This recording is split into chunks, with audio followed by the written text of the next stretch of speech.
பல மலைகளை தாண்டி ஒரு பள்ளத்தாக்குல இருந்த அழகான காடு அது. அந்த காட்டுல இந்த வருஷம் நல்ல மழை பெஞ்சிருந்தது. அதனால அந்த காட்டுல இருந்த ஆறு, ஏரி, குளம், கொட்டை எல்லாமே தண்ணீரால நிரம்பி வழிஞ்சது. அதனால இந்த வருஷம் எல்லா பறவைங்களுக்குமே தண்ணீரை பத்தின கவலையே இல்லை. அவங்களோட கவலையெல்லாம் இப்ப உணவு பத்தி தான். சோனா, இந்த தடவை நம்ம காட்டுல நல்லா மழை பெஞ்சிருக்கு.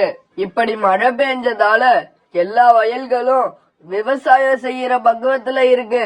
அதனால இந்த வருஷம் நாம ஏன் விவசாயம் செய்யக்கூடாது? புராணா, உங்களோட யோசனை நல்லா தான் இருக்கு. ஆனா நாம இப்ப விவசாயம் பண்றதா இருந்தா எந்த தானியத்தை விவசாயம் பண்றதுன்னு ஏதாவது ஐடியா இருக்கா? சோனா, என்கிட்ட விதை நெல்லு கொஞ்சம் இருக்கு. நெல்லுக்கு தேவையான தண்ணீரும் இப்ப நம்ம காட்டுல நிறைய இருக்கு. அதனால நாம நெல்லையே பயிர் செய்வோம். அப்படியே செய்வோம் புராணா.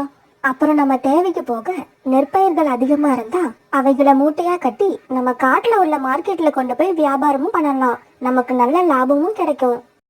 இப்படி பேசிக்கிட்ட சோனா குருவியும் புறாவும் பிறகு காட்டுல இருந்த ஒரு வயல்ல நெல் விவசாயம் பண்ண தேவையான ஏற்பாடுகளை பண்ணாங்க.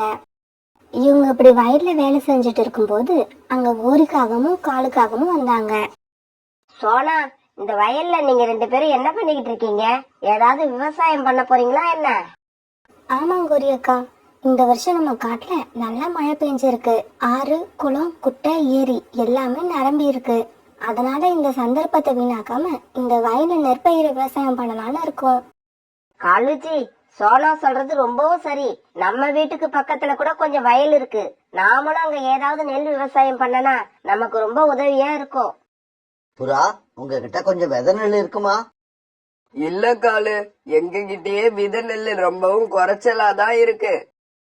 காலுஜி, வாங்க நாம என்னோட அண்ணன்கிட்ட போவோம். என் அண்ணனுக்கு விவசாயத்துல நிறைய அனுபவம் இருக்கு. அதுவும் இல்லாம எந்த சீசன்ல எந்த பயிர் பண்ணனா நமக்கு லாபம் நிறைய கிடைக்கும்னு அவரே சொல்லுவாரு. இப்படி பேசிக்கிட்ட காலுக்காகவும் கோரிக்காகவும் பிறகு காலுக்காகத்தோட அண்ணனை பார்க்க பறந்து போனாங்க. சோனா குருவியும் புறாவும் பிறகு தங்களோட வயல்ல தொடர்ந்து வேலை பார்க்க ஆரம்பிச்சாங்க. கோரி, காலு, நீங்க விவசாயம் பண்ணணும்னு ஆசைப்பட்டுட்டீங்க. அப்படி பண்றதா இருந்தா உருளைக்கிழங்கு விவசாயம் பண்ணுங்க. இந்த சீசன்ல உருளைக்கிழங்கு நல்லா விளையும். அதுவும் இல்லாம விளைஞ்சதுக்கு அப்புறம் உங்களுக்கு லாபமும் அதிகமா கிடைக்கும். மாமாஜி, உருளைக்கிழங்கு விவசாயம் பண்ணணும்னா உருளைக்கிழங்கு விதை தேவைப்படும். உங்ககிட்ட உருளைக்கிழங்கு விதை இருந்தா எங்களுக்கு கொஞ்சம் கொடுங்க. என்கிட்ட கொஞ்சம் உருளைக்கிழங்கு விதை இருக்கு, ஆனா கொஞ்சமா தான் இருக்கு. இந்தாங்க, இதை எடுத்துக்கிட்டு போங்க. அப்படியே உங்க வயல்ல உருளைக்கிழங்கு நல்லா விளைஞ்சிடுச்சுன்னா எனக்கு ஒரு மூட்டை உருளைக்கிழங்கு எனாமா கொடுக்கணும். நீங்க எங்களுக்கு உருளைக்கிழங்கு விதை எனாமா கொடுக்கும் போது நாங்க உங்களுக்கு உருளைக்கிழங்கு கொடுக்க மாட்டோமா? கண்டிப்பா கொடுப்போம். இப்படி கோரியோட அண்ணன் கிட்ட இருந்து விதை உருளைய வாங்கின காலுக்காகவும் கோரிக்காகவும் பிறகு தங்களோட வயலுக்கு பறந்து போனாங்க. இப்படி போன இவங்க தங்களுடைய வயல்ல உருளைக்கிழங்கு விதைய விதைச்சு வச்சாங்க. காலுஜி, இப்ப நம்ம புதைச்சி வச்ச உருளைக்கிழங்க அறுவடை பண்ண எத்தனை நாட்கள் ஆகும்? அப்படி அறுவடை பண்ணிட்டோம்னா நாம அதை வித்து பெரிய பணக்காரங்கள் ஆயிடுவோம் இல்ல? கோரி, அந்த நாள் ரொம்ப தூரத்துல இல்ல. சீக்கிரமாவே நாம இந்த உருளைக்கிழங்க பறிச்சு மார்க்கெட்ல கொண்டு போய் வித்துட்டு அதுல வர்ற பணத்தை வச்சு பெரிய வீடு கட்டலாம். காலுஜி, வீடு மட்டும் கட்டலாம்னு சொல்லாதீங்க. எனக்கு தங்கத்துல வளையல் எடுத்து போடணும்னு ரொம்ப நாளா ஆசை இருக்கு. உருளைக்கிழங்கு விதை விதைச்சிட்டு காலுக்காகவும் கோரிக்காகவும் அந்த வயல்ல உட்காந்து இப்படி பேசிக்கிட்டு இருந்தாங்க. இப்படியே சில நாட்கள் நகர்ந்துச்சு. இப்ப சோனாங்குருவியும் புறாவும் விவசாயம் பண்ணின வயல்ல நெற்கதிர்கள் இப்ப கொஞ்சமா வளர ஆரம்பிச்சிருந்தது. புறானா, நம்மளோட வயல்ல நெற்செடிகள் இப்ப வளர்ந்து வெளியில தெரிய ஆரம்பிச்சிருச்சு. சோனா, நாம இப்ப நம்மளோட வயல்ல தண்ணீர் பாய்ச்சி ஆகணும். அப்பதான் நெற்பயிர்கள் நல்லா வளர்ந்து நமக்கு லாபத்தை கொடுக்கும். பிறகு சோனா குருவியும் புறாவும் தங்களுடைய வயலுக்கு போய் நெற்செடிகளுக்கு தண்ணீர் ஊத்த ஆரம்பிச்சாங்க. கோரி, வா, நாம இப்ப வயலுக்கு போய் வயல்ல விளைஞ்சிருக்க களைகளை அகற்றியாகணும். அப்படி நாம களைகளை அகற்றலன்னா நாம எதிர்பார்த்த அளவுக்கு உருளைக்கிழங்கு நல்லா விளையாது.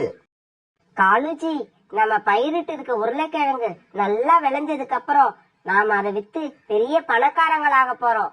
அப்படி பணக்காரங்களாக போற நாம இப்ப போய் வயல்ல வேலை செய்யறது அவ்வளவு நல்லா இருக்காது. அதனால மத்த பறவைகளை நம்ம வயல்ல வேலை செய்ய சொல்லுவோம். அறுவடை முடிஞ்சு உருளைக்கிழங்க வித்து நம்ம கைக்கு பணம் வந்ததுக்கு அப்புறம் அவங்களுக்கு உண்டான கூலியை கொடுத்துடுவோம். கோரி, நீ சொல்றதும் உண்மைதான். சோனா குருவி புறா மாதிரி இந்த வெயில்ல வயல்ல நின்னு வேலை செய்யணுங்கிற அவசியம் நமக்கு கிடையாதுதான்.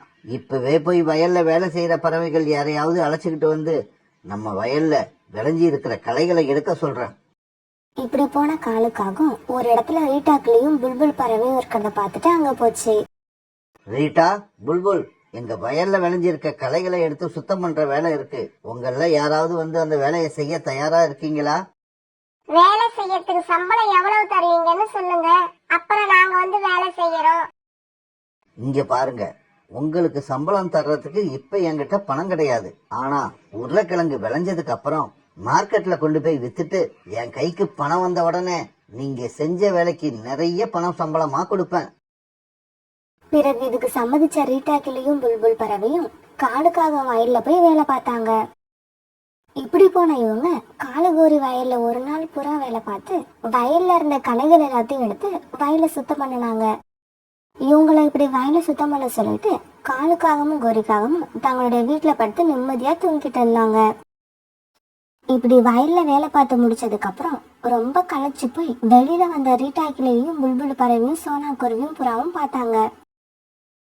ரீட்டா, ஏன் இவ்வளவு களைச்சு போய் வரீங்க? ரெண்டு பேரும் இப்படி களைச்சு போய் வர அளவுக்கு அப்படி என்னதான் வேலை பார்த்தீங்க? அதை ஏன் சோனா கேக்குற? காலுக்காகவும் கோரிக்காகவும் தங்களுடைய வயல்ல உருளைக்கிழங்கு பயிர் பண்ணிருக்காங்கல்ல, அந்த வயலை நாங்க ரெண்டு பேரும் தான் சுத்தம் பண்ணிட்டு வரோம். அப்படியா? வயலை சுத்தம் பண்றதுக்கு சம்பளமா என்ன வாங்குனீங்க? வேலை பார்த்ததுக்கு இப்ப சம்பளம்னு அந்த காரங்கள் எதுவுமே கொடுக்கல. உருளைக்கிழங்கு அறுவடை செஞ்சதுக்கு அப்புறம் மார்க்கெட்ல வித்து வர பணத்துல தான் எங்களுக்கு சம்பளம் கொடுப்பாங்களாம். காலுக்காகமோ கோரிக்காகமோ ஃப்ராடுங்கிறது உங்களுக்கு எல்லாம் தெரியாதா? அறுவடை ஆனதுக்கு அப்புறம் உருளைக்கிழங்க கொண்டு போய் மார்க்கெட்ல விப்பாங்க. ஆனா உங்களுக்கு சம்பளம் தர மாட்டாங்க. என்ன புறா பண்றது? எந்த வேலையும் கிடைக்கல. சரி, சும்மா இருக்கிறதுக்கு எதையாவது பார்த்து வைப்போன்னு தான் நானும் புல்புல்லும் அந்த வேலைக்கு போனோம். இப்படியே சில நாட்கள் நகர்ந்துச்சு. பிறகு கொஞ்ச நாள் கழிச்சு சோனா குருவியும் புறாவும் வேலை செஞ்ச வயல்ல நெற்பயிர்கள் ரொம்ப அருமையா விளைஞ்சிருந்தது. அவங்க வயல் முழுக்க எங்க பார்த்தாலும் நெற்கதிர்களா காய்ச்சி வச்சது. சோனா, நாம நினைச்ச மாதிரியே நம்ம வயல்ல இந்த முறை விளைச்சல் அமோகமா இருக்கு. இத நாம இன்னைக்கே அறுவடை பண்ணி மார்க்கெட்ல கொண்டு போய் வித்துடலாம்.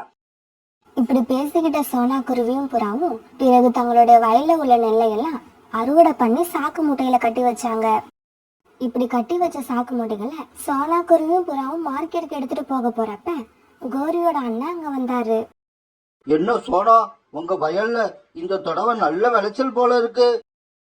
மாமாஜி, நானும் புறானனும் இந்த வயல்ல எவ்வளவு கஷ்டப்பட்டு வேலை பார்த்தோமோ அந்த உழைப்பை வீண் போகாம இப்ப எல்லாமே நெற்பயிர்களா மாறி இருக்கு. சரி சரி, நீங்க கஷ்டப்பட்டு வேலை செஞ்சீங்க, அதுக்கு ஏத்த மாதிரி நெற்பயிர்களும் அதிகமா விளைஞ்சிருக்கு. இத நானும் ஒத்துக்கிறேன். ஆனா இந்த நெல் மூட்டைகளை மார்க்கெட்ல கொண்டு போய் விக்கிறதுக்கான நேரம் இது இல்ல. இன்னும் ஒரு 3 மாசம் பொறுங்க.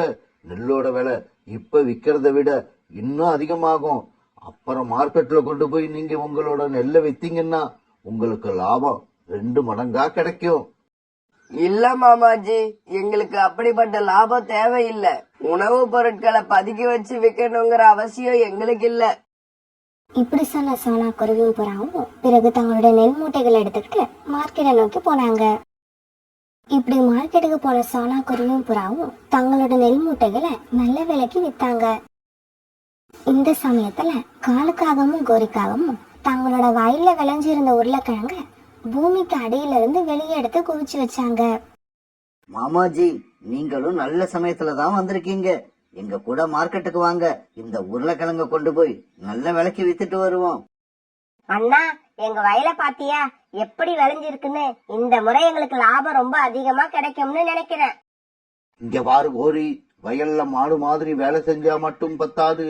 நாம விளைவிச்ச பொருட்களை எப்ப வித்தா லாபம் அதிகமா கிடைக்கும்னு கணக்கு போட தெரிஞ்சிருக்கணும். மாமாஜி, நீங்க என்ன சொல்றீங்க? இந்த உருளைக்கிழங்கை எல்லாம் கொண்டு போய் உங்க வீட்டுல ஒரு ரூம்ல போட்டு வைங்க. இன்னும் 3 மாசம் இதெல்லாம் அப்படியே இருக்கட்டும். அதுக்கப்புறம் உருளைக்கிழங்கு இப்ப விக்கிற விலையை விட 2 மடங்கு அதிகமாகும். அப்ப வித்தீங்கன்னா உங்களுக்கு லாபம் எவ்வளவு கிடைக்கும்னு நீங்களே கணக்கு போட்டுக்குங்க. அண்ணா, நல்ல சமயத்துல நீங்க வந்தீங்க. இல்லன்னா காலேஜ் நேரம் இந்த உருளைக்கிழங்கு எல்லாம் மார்க்கெட்டுக்கு கொண்டு போய் குறைச்சலான விலைக்கு வித்துட்டு வந்திருப்பாரு. ஆமாங்கோரி, நல்ல சமயத்துல மாமாஜி வந்து நமக்கு லட்டு மாதிரி ஒரு யோசனைய சொல்லியிருக்காரு. சீக்கிரம் இந்த உருளைக்கிழங்குகளை எல்லாம் கொண்டு போய் நம்ம வீட்டுல ஒரு ரூம்ல போட்டு வைப்போம். பிறகு காலுக்காகவும் கோரிக்காகவும் வயல்ல இருந்த உருளைக்கிழங்கை எல்லாம் எடுத்துக்கிட்டு போய் தங்களோட வீட்டுல ஒரு ரூம்ல பூட்டி வச்சுட்டு 3 மாசம் எப்ப முடியும்னு காத்திருக்க ஆரம்பிச்சாங்க.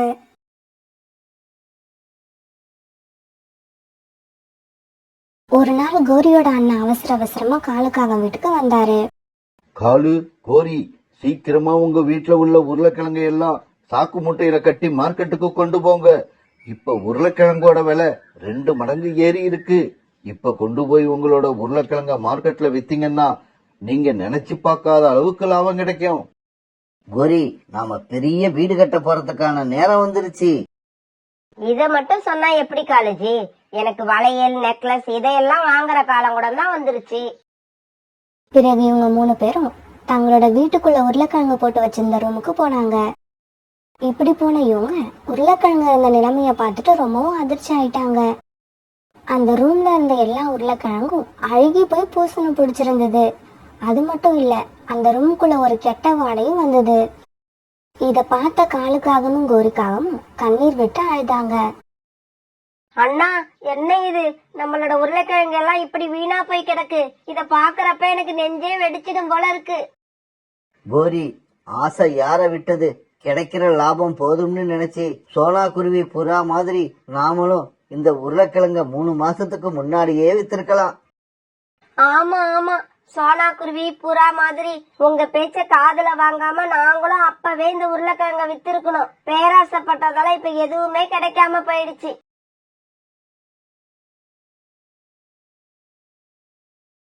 சோனா குருவி இந்த காட்டுல ஒரு இடம் விடாம பூரா பறந்து வந்துச்சு.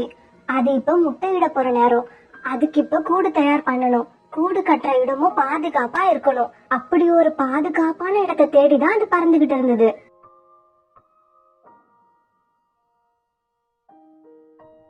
கடைசியா சோனா குருவிக்கு அப்படி ஒரு மரம் கிடைக்க அந்த மரத்து மேல வந்து உட்கார்ந்தது. பக்கத்துல உள்ள மரத்துல காலுக்காகவும் கோரிக்காகவும் கூடு கட்டி வாழ்ந்து வந்தாங்க. சோனா குருவி வந்து பக்கத்து மரத்துல உட்கார்ந்தத பார்த்த கோரிக்காகவும் காலுக்காகத்துக்கிட்ட இப்படி கேட்டது. காலு, இந்த குருவி ஏன் இங்க வந்து உட்காருது? அந்த மரத்துல கூடு கீடு கட்ட போகுதா?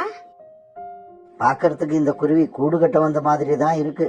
அது இந்த காட்டுக்கு வாழ்றதுக்காக வந்திருக்குன்னு நினைக்கிறேன். இவங்க இப்படி பேசிக்கிட்டு இருக்க சோனா குருவி அவங்க கிட்ட பறந்து வந்து உட்கார்ந்துச்சு. காகம்னா, நான் வேற காட்டுல இருந்து வரேன். நான் இப்ப முட்டையிடுற நேரம். அதுக்காக பக்கத்து மரத்துல நான் கூடு கட்டிக்கலாமா? இந்த காட்டுல ஏற்கனவே உணவு கிடைக்கிறது ரொம்ப கஷ்டமா இருக்கு. இதுல உனக்கு குழந்தைங்க வேற பிறந்தா அவங்க உணவுக்கு என்ன செய்வ? அத பத்தி நீங்க கவலைப்படாதீங்க. நான் உணவு தேடுறதுல கில்லாடி. எவ்வளவு வறட்சி வந்தாலும் நான் எப்படியாவது உணவு தேடி கொண்டு வந்துருவேன். எனக்கு எல்லா வேலையும் தெரியும். உனக்கு உணவு தேடுறது ஒரு பிரச்சனை இல்லைன்னா தாராளமா கூடு கட்டிக்கோ. நாங்க ஒன்னும் மறுப்பு சொல்ல போறதில்ல. இத கேட்ட சோனா குருவி ரொம்ப சந்தோஷமா அங்கிருந்து போச்சு. மறுநாள் பொழுது விழுந்துச்சு.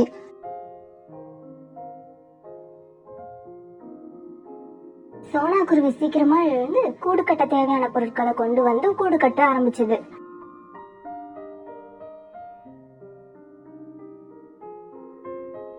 இத பார்த்த கோரிக்காவும் காலுக்கிட்ட இப்படி கேட்டது. காலு, நீ ஏன் அந்த குருவியை இங்க கூடு கட்ட சம்மதிச்ச? அங்க பாரு, கூடு கட்டுற வேலை இப்பவே துவங்கிடுச்சு. அது குழந்தைங்க எப்பவும் கத்திக்கிட்டே இருக்கும். நம்மளால நிம்மதியா தூங்கவே முடியாது. கோரி, உணவு தேடுறதுல நான் ஒரு கில்லாடின்னு அந்த குருவி சொன்னது உனக்கு ஞாபகம் இல்லையா? உணவு தேடுறதுல அது கில்லாடின்னா உணவை திருடுறதுல நம்ம கில்லாடி. அந்த குருவி இங்க இருக்கிற வரைக்கும் நமக்கு உணவை பத்தின கவலையே இல்லை. காலேஜி, இந்த விஷயம் என் மூளைக்கு எட்டவே இல்ல. காலேஜினா காலேஜி தான். பக்கத்துல சோனா குருவி அழகான கூட்டை கட்டி முடிச்சது. என்னோட கூட்டை ரொம்ப பலமா அழகா ரெடி பண்ணிட்டேன். எனக்கு பசிக்கிற மாதிரி இருக்கு. போய் உணவு எடுத்துட்டு வருவோம். உணவு தேட சோனா குருவி காட்டுக்குள்ள போச்சு. அங்க அதுக்கு கொஞ்சம் தானியங்கள் கிடைச்சது. அந்த தானியங்களை எடுத்துக்கிட்டு தன்னோட கூட்டுக்கு வந்துச்சு. தானியங்களை சாப்பிட்டு அன்னைக்கு இரவு சோனா குருவி நிம்மதியா தன்னோட புது கூட்டுல தூங்குச்சு. மறுநாள் பொழுது விழுந்துச்சு. இன்னைக்கு சோனா குருவி 2 முட்டை இட்டது. முட்டைய பார்க்க சோனா குருவி ரொம்ப சந்தோஷமா இருந்துச்சு. இன்னும் கொஞ்ச நாள்ல என்னோட முட்டையில இருந்து குழந்தைங்க வெளிவந்துரும். நல்ல நல்ல உணவுகளா கொடுத்து அவங்கள சீக்கிரமா பெரியவங்களா ஆக்கிடுவேன். இப்படி சொன்ன சோனா குருவி காகத்தோட கூட்டுக்கு போச்சு. நான் உணவு தேட போறேன். நான் வர வரைக்கும் என்னோட முட்டைகளை கொஞ்சம் பாத்துக்கிறீங்களா? தாராளமா போய் வா. அப்படியே உணவு கொஞ்சம் அதிகமா கிடைச்சா எங்களுக்கும் சேர்த்து எடுத்துக்கிட்டு வா. கண்டிப்பா, அதிகமா கிடைச்சா கண்டிப்பா எடுத்துட்டு வருவேன். பிறகு சோனா அங்கிருந்து பறந்து போச்சு. அம்மா அம்மா எனக்கு ரொம்ப பசிக்குதுமா. அப்பா உணவை எடுத்துக்கிட்டு எப்ப வருவாங்க? ஜக்கு, உங்க அப்பா காலையில கிளம்பி போனாரு. ஆனா எப்ப வருவாரு சொல்ல முடியாதே. சரி இரு, குருவியோட கூட்டுல ஏதாவது இருக்கான்னு பாக்குறேன். இருந்துச்சுன்னா சத்தம் போடாம தூக்கிட்டு வந்துடுறேன். கோரி வந்து கூட்ட பாக்க அங்க சோனா குருவி தானிய கதிரை மறைச்சு வச்சிருந்தத பாத்துச்சு. உணவை இங்கேயே மறைச்சு வச்சிருக்க? உணவை இங்க மறைச்சு வச்சுட்டு மறுபடியும் உணவு தேட போகுது. இவ்வளவு உணவை எங்க இருந்து தான் தேடி கண்டுபிடிக்குதோ? இப்படி சொன்ன கோரி அந்த நெற்கதிரை எடுத்துக்கிட்டு தான் கூட்டுக்கு திரும்பிச்சு. அந்த உணவு சோனா குருவி பிறக்க போற தன் குழந்தைங்களுக்காக சேகரிச்சு வச்சிருந்தது. கொஞ்ச நேரம் கழிச்சு சோனா குருவி திரும்பி வந்துச்சு. என்ன இது, பிறக்க போற குழந்தைங்களுக்காக உணவு சேகரிச்சு வச்சிருந்தனே, அது எங்க காணும்? நானும் சாப்பிடலையே. நானும் சாப்பிடலன்னா அது எங்கதான் போகும்? நான் தான் சாப்பிட்டிருப்பேனா? நான் தான் சாப்பிட்டிருப்பேன். சோனா இப்படி சொல்லிட்டு அந்த விஷயத்தை அதோட விட்டுடுச்சு. இப்படியே கொஞ்ச நாட்கள் ஓடின.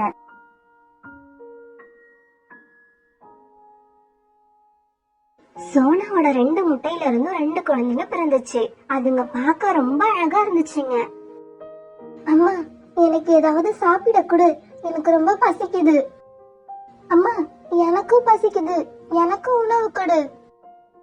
என் செல்லங்களே, உங்களுக்காக அம்மா ஏற்கனவே உணவு தயாரா வச்சிருக்கேன். நீங்க எதை சாப்பிடுவீங்களா? அம்மா போய் உணவு தேடி எடுத்துட்டு சீக்கிரமா வந்துருவலாம். இப்படி சொல்லிட்டு சோனா குருவி உணவு தேட போச்சு. சோனா குருவி போறத பார்த்த கோரிக்காக வேகமா சோனா கூட்டுக்கு போச்சு. அங்க சோனாவோட குழந்தைங்க சாப்பிட்டுக்கிட்டு இருந்த உணவை தூக்கிடுச்சு. ஆண்டி, இந்த உணவு எங்களோடது. எங்க அம்மா இதை கொடுத்து சாப்பிட சொல்லிருக்காங்க. நீங்க ஏன் இதை எடுக்கிறீங்க? எங்களுக்கு ரொம்ப பசிக்குது. வாய மூடுங்க. ஏதாவது பேசுனீங்க அடி பின்னிடுவேன். இப்படி இதை எடுத்துக்கிட்டு போனாலும் உங்க அம்மா கிட்ட சொன்னீங்க, உங்களையும் அடிப்பேன், உங்க அம்மாவையும் அடிப்பேன். நான் உணவை எடுத்துக்கிட்டு போனதை பத்தி யார்கிட்டயும் மூச்சு விடக்கூடாது. இதை கேட்ட குழந்தைங்க 2 பேரும் ரொம்ப பயந்துட்டாங்க. கோரி உணவை எடுத்துக்கிட்டு பறந்து போச்சு. ஜக்கு, சாப்பிடு சாப்பிடு. அந்த குருவி வர்றதுக்கு முன்னாலே சாப்பிட்டு முடிச்சிடு. கோரி, அந்த குருவியோட குழந்தைங்க முன்னாடியே உணவை திருடிட்டு வரியே, குருவி கிட்ட அந்த குழந்தைங்க சொல்லிடுச்சுன்னா என்ன பண்ணுவ? நான் அந்த பசங்களை நல்லா மிரட்டி வச்சுட்டு வந்திருக்கேன். அதுங்க கண்டிப்பா சொல்லாது. இப்ப உணவு எடுத்துட்டு சோனா குருவி திரும்பி வந்துச்சு. என் செல்லங்களே, உணவு சாப்பிட்டு முடிச்சிட்டீங்களா?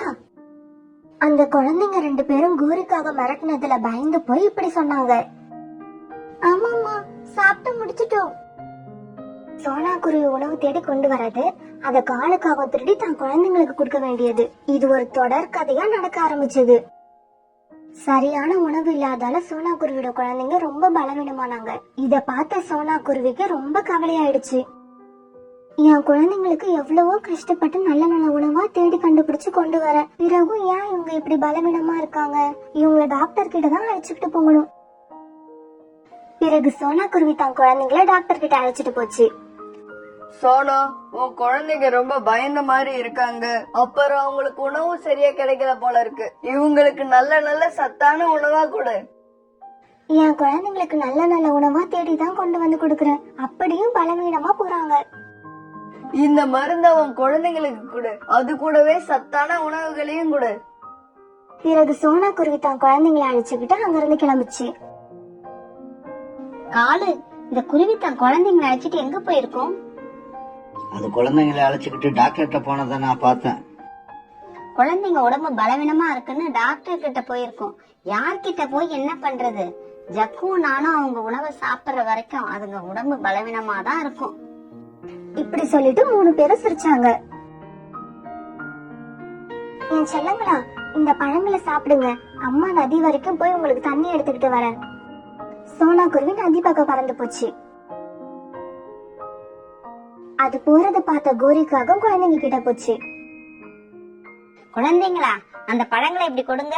உங்க அம்மா உங்களுக்கு வேற பழம் கொண்டு வருவாங்க. பழங்களை நீங்க எடுத்துக்கோங்க, ஆனா எங்களையோ எங்க அம்மாவையோ அடிக்க கூடாது. நான் இப்படி வந்து உணவை திருடிக்கிட்டு போறத யார்கிட்டயும் சொல்லாத வரைக்கும் நான் உங்களையோ உங்க அம்மாவையோ அடிக்க மாட்டேன்.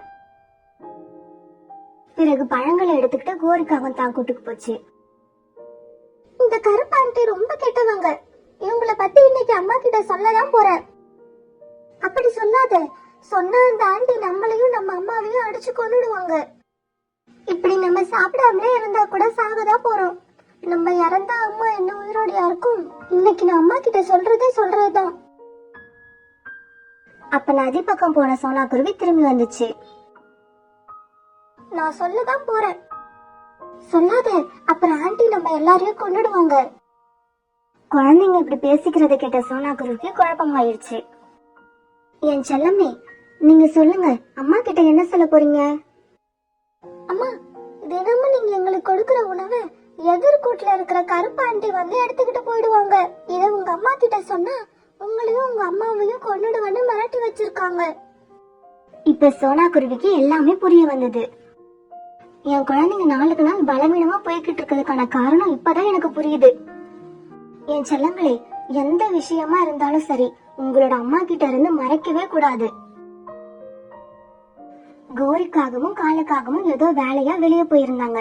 ஜக்கு மட்டும்தான் கூட்டுல தனியா இருந்தான். அப்போ ஒரு பாம்பு காகத்தோட கூட்டு பக்கம் வந்துச்சு. அது ஜக்குவை விழுங்க பாக்குது. அப்ப அத பார்த்த சோனா குருவி வேகமா பறந்து போய் ஜக்குவை தான் 2 கால்களால தூக்கிட்டு தன்னோட கூட்டுக்கு வந்துச்சு. ஜக்கு பாம்பை பார்த்ததால ரொம்ப பயந்து போயிருந்தான். ஆண்டி ஆண்டி, அந்த பாம்பு ரொம்ப பெருசா இருந்தது. நீங்க மட்டும் வரலன்னா அது நேரம் என்ன விழுங்கி இருக்கும். அப்ப அங்க வந்த கோரியும் காலும் கூட்டுல ஜக்குவை காணாம சோனா குருவி கூட்டுக்கு வந்தாங்க. ஜக்கு ஜக்கு, ஏன் இங்க வந்த? நீ ஏன் அழுதுகிட்டு இருக்க? அம்மா, நம்ம கூட்டுக்கிட்ட பெரிய பாம்பு வந்துச்சு. ஆண்டி தான் என்ன காப்பாத்துனாங்க. இல்லன்னா அது என்ன விழுங்கி இருக்கும். கோரி, இனிமேலாவது எல்லா குழந்தையும் தான் குழந்தையா பாக்க கத்துக்க. நான் இப்ப அப்படி நினைச்சுதான் ஜக்குவை காப்பாத்துனேன். ஆனா நீங்க என் குழந்தைங்க கிட்ட இருந்து உணவு திருடிட்டு போய் சாப்பிட்டிருக்கீங்க. உங்களுக்கு வெக்கமா இல்ல?